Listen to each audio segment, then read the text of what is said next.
अस्सलाम वालेकुम ज़ेम अब्दुल यमीन जब क्लास 7 के पर हबीब पब्लिक स्कूल के सबक के मोच कम एनन टॉपिक ته هغه به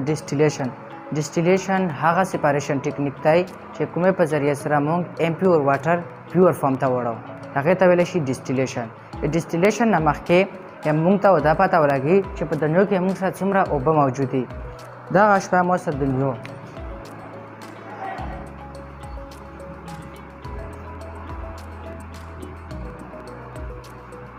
دا مسا شا ورلد دنیا په دنیا کې موږ سره 29% دا مسا خشکی موجوده 29% او چې کم باقی 71% دی هغه موږ سره اوبه په دنیا کې 71% موږ سره موجوده دي اوبه دا اوبو کې چې کم 97% اوبه دي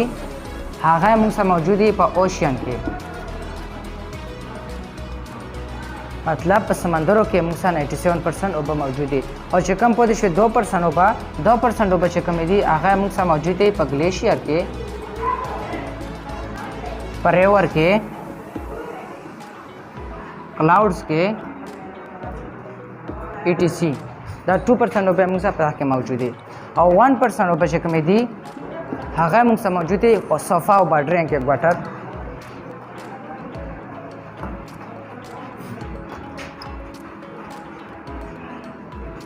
1% اوبه موږ سره صفا اوبه دي کومه ډرینکینګ واټر دي دا دی اوبو ترتیب دغه نه پس خپل ټاپک لرسم ډیسټیلیشن دا د ډیسټیلیشن پروسس چې کم سټرکچر دی هغه دا د مو سره ډیسټیلیشن فلاسک چې په کان کې موږ امپیور اوبه اچو هغه ته موږ ویل شو ډیسټیلیشن فلاسک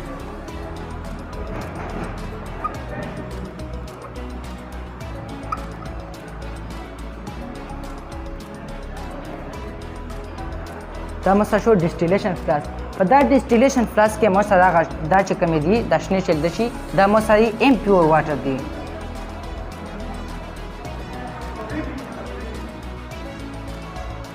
د امپیور واټر لا چې کله مو هیټ ورکو نو داغه ایواپوریشن پروسس شروع کی ایواپوریشن هغه پروسس دی چې کومه په ذریعہ سره لیکوډ نه ګیس جوړ شي هغه ته موږ ویل شو ایواپوریشن پروسس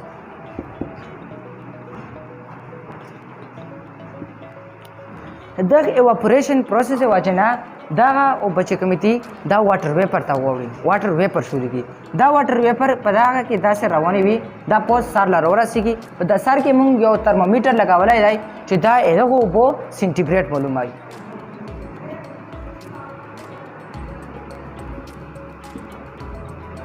دا واټر ویپر چې کله دلته ورسیږي دا پیپ ته په دا پیپ کې اوس کانډنسیشن پروسس کیږي کانډنسیشن هغه پروسس دی چې کله ګیس واپس لیکوډ ته وړي هغه ته موږ کانډنسیشن پروسس ویلی شو کانډنسیشن پروسس په دغه پیپ کې کیږي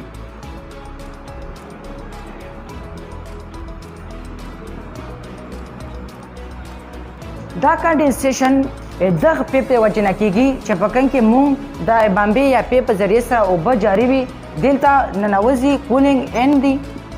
او دلته اوټ کیږي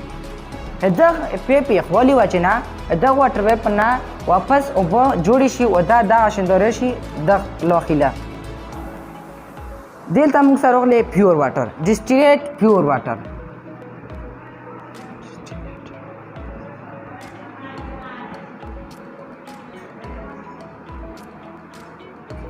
دلته موږ راغلي ډیسټیلیټ پیور واټر ډیسټیلیشن پروسس په وجه موږ امپیور واټر نه پیور واټر جوړ کړ دا مو ټاپک شکریہ